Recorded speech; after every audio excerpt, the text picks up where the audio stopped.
Good morning बच्चों। आज हम लोग इतिहास में अध्याय 5 महाजनपद काल इसके आगे का पढ़ेंगे। ये महाजनपद काल जो है 600 ईसा पूर्व से 325 ईसा पूर्व तक रहा। आप लोग को मैंने इस पाठ में बताया था कि भारत में जो 600 ईसा पूर्व जो था, अर्थात मतलब कि 600 ईसा पूर्व को अगर हम वर्ष में देखेंगे तो ये जो है 2600 वर्ष पहले के का काल था, जिसको महाजनपद काल कहा जाता था।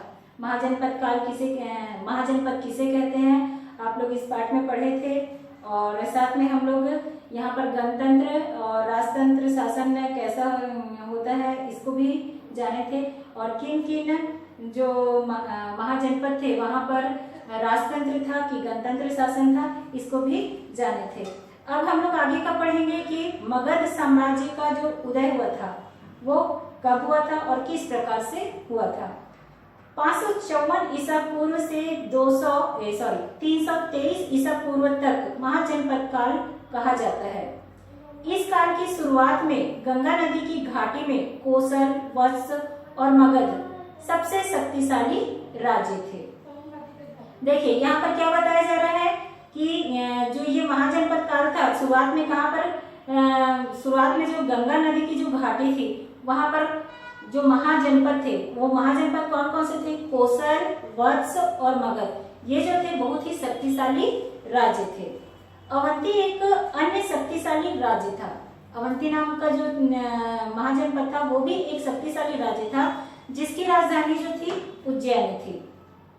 ये अपने अपने राज्यों की सीमाओं को बढ़ाने के लिए आपस में लड़ते रहते थे।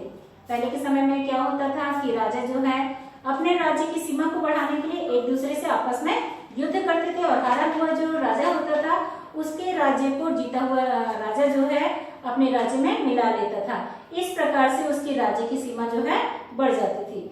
लेकिन यहाँ पर अंत में सबसे शक्तिशाली राज्य के रूप में मगध साम्राज्य का उदय हुआ। इसी प्रकार से जो राजा जो है एक दूसरे से युद्ध करके साम्राज्य का विस्तार यानी कि अपने राज्यों की सीमा को बढ़ा रहे थे, तो इसमें सबसे अंत में क्या हुआ कि जो शक्तिशाली राज्य के रूप में जो इसका उदय हुआ वह था मगध साम्राज्य का उदय हुआ, जिसमें अनेक राज्य और गणराज्य हुए। गणराज्य आप लोग समझ ही गए थे, इससे पहले हम लोग पढ़े थे।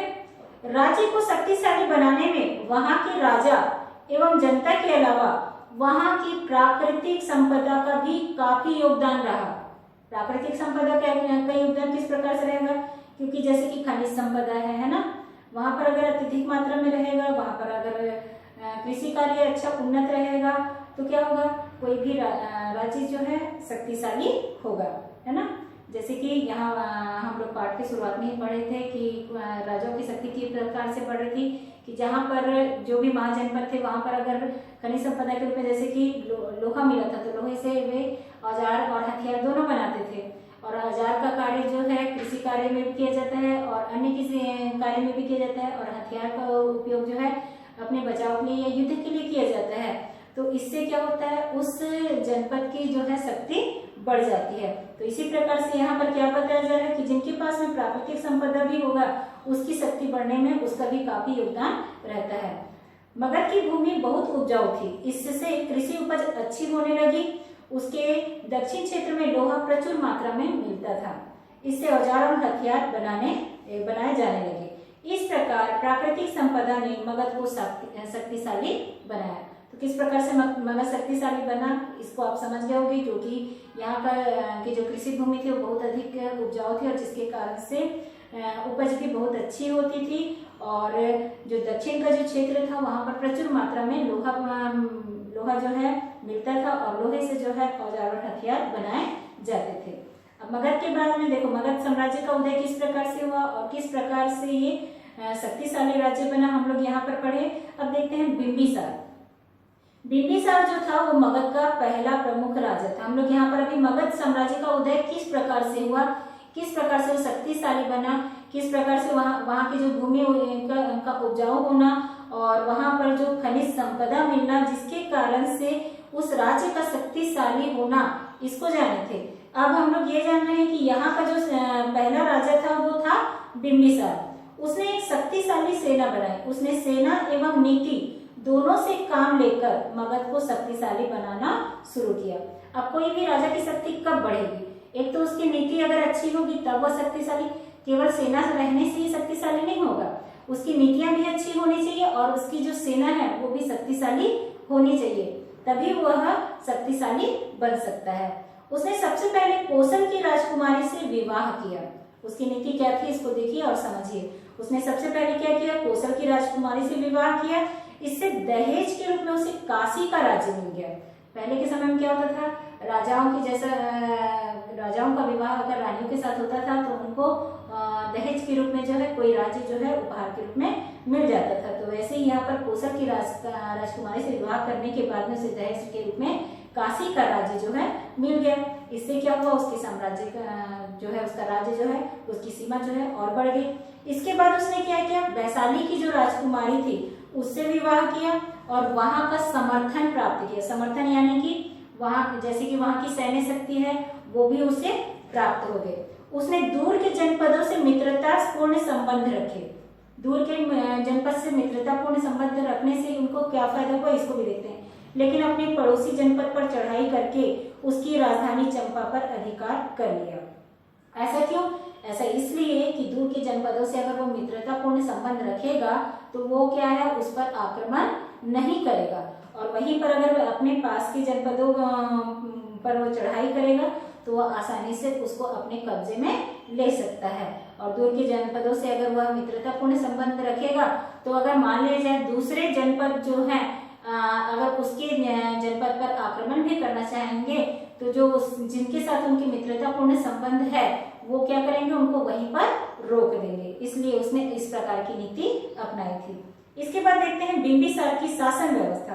बिंबिसार एक योग्य शासक था। उसने राजगृह को अपनी राजधानी बनाया जो चारों तरफ से पहाड़ियों द्वारा सुरक्षित थी। वह अपने राज्य की शासन व्यवस्था पर कड़ी नजर रखता था। उसके समय में अपराधियों को कठोर सजा दी जाती थी। उसने किसानों और व्यापारियों से नियमित कर वसूल करने की व्यवस्था बनाई। उन करों से सेना, कर्मचारियों एवं राजा का खर्च चलता था। लेकिन उसके ही पुत्र अजातशत्रु ने उसकी हत्या कर दी और स्वयं राजा बन गया। तो देखिए यहाँ पर बिंबिसार का जो पुत्र था जिसका नाम अजातशत्रु था, उसने क्या किया कि अपने पिता की स्वयं हत्या करके खुद राजा बन गया। ठीक है, इसके बाद हम लोग देखते हैं अजातशत्रु। अब बिंबिसार के बाद में मगध का यहाँ पर हम लोग देखिए कि मगध साम्राज्य का उदय किस प्रकार से हुआ, और मगध साम्राज्य का जो पहला जो प्रमुख राजा था वो बिंबिसार हुआ, और बिंबिसार की हत्या करने के बाद उसका जो पुत्र था अजातशत्रु वो राजा बन गया। अब हम लोग अजातशत्रु के बारे में जानते हैं। राजा बनने के बाद अजातशत्रु ने भी अपने पिता की नीति को अपनाया। जो उसके पिता ने जो नीति अपनाई थी वही नीति को वो भी अपनाता है और मगध का विस्तार करता है।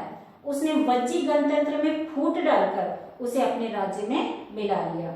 उसने उसके शासन काल में राजगृह के निकट सप्तपर्णी गुफा में प्रथम बौद्ध सम्मेलन हुआ था। इसको याद रखेंगे कि अजातशत्रु के समय में उसके शासन काल में राजगृह के निकट जो सप्तपर्णी गुफा थी वहां पर प्रथम बार जो है बौद्ध सम्मेलन हुआ था। अजातशत्रु के बाद मगध में और कोई राजा हुए जिनके मगध राज्य का विस्तार किया। और क्या बोल रहे हैं कि अजातशत्रु के बाद में मगध में और कई राजा हुए जिन्होंने मगध राज्य का विस्तार किया। मतलब कि यहाँ पर प्रमुख रूप से दो राजाओं के बारे में बताया गया है, जिसमें बिंबिसार था और बिंबिसार के बाद में अजातशत्रु आया जिसने मगध राज्य का विस्तार किया। इसके बाद में अब इन दोनों के बाद में देखिए नंद वंश आ जाता है। नंद वंश के बारे में बता रहे हैं। इस वंश का पहला शासक जो था वो महापद्म नंद था। नंद वंश का पहला शासक जो था वो था मगध के बारे में हम लोग पढ़े तो मगध के बाद में अब आ जाता है इन अजातशत्रु के बाद में नंद वंश आता है। नंद वंश का जो पहला शासक था उसका नाम था महापद्म नंद। उसने अपनी विशाल सेना के बल पर भारत के कई राज्यों और दक्षिण के कलिंग, जो कि आज वर्तमान में हम देखेंगे तो उड़ीसा है, को जीत लिया। इस समय तक मगध राज्य विस्तृत होकर साम्राज्य का रूप ले लिया। अब मगध का राज्य जो है इतना ज्यादा विस्तृत हो चुका था कि उसने साम्राज्य का रूप ले लिया था। नंद वंश का आखिरी राजा जो था उसका नाम था धनानंद।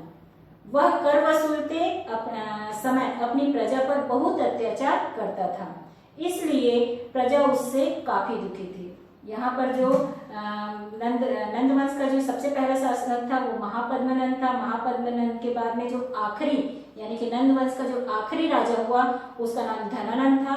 और धनानंद जो था बहुत ही अत्याचारी राजा था और वह जो है कर वसूलते समय प्रजा पर बहुत ज्यादा अत्याचार करता था, जिसके कारण से प्रजा उससे बहुत ज्यादा दुखी थी। इसी समय चंद्रगुप्त मौर्य ने चाणक्य की सहायता से मगध पर चढ़ाई कर दी। युद्ध में धनानंद मारा गया। इस प्रकार मगध में मौर्य वंश की शुरुआत हुई।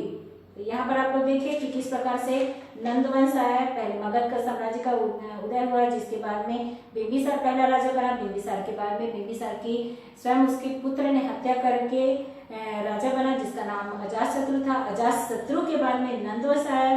नंदवंश का जो पहला राजा था वो महापद्मनंद था और महापद्मनंद के बाद में आखिरी मतलब नंदवंश का आखिरी जो राजा हुआ था धनानंद।